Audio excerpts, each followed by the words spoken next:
Cederalun musisi Ahmad Dhani ternyata sudah sejak 2010 menyimpan rasa sakit hati terhadap Once Mekel terkait dengan royalti lagu Dewa 19 yang dibawakannya.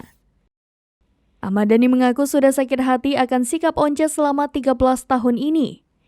Di hadapan awak media, Ahmad Dhani pun mengungkap alasan dirinya baru menyoal hal tersebut sekarang, bukan saat 13 tahun yang lalu. Selama ini Ahmad Dhani mengaku hanya bisa bersabar. Itulah sebabnya ia tidak membesar-besarkan masalah ini sejak lama. Kendati demikian, Ahmad Dhani menegaskan dirinya tidak pernah memiliki masalah pribadi dengan Once. Persoalan yang terjadi saat ini, kata sang musisi, murni hanyalah bisnis. Sebelumnya, Once Mekel menanggapi ultimatum Ahmad Dhani soal larangan menyanyikan lagu Dewa 19.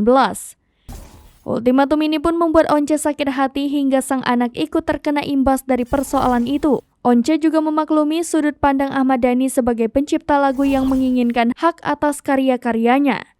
Namun ia menyatakan bahwa konstitusi bukan hanya melindungi para pencipta karya, tapi juga melindungi para penampilnya.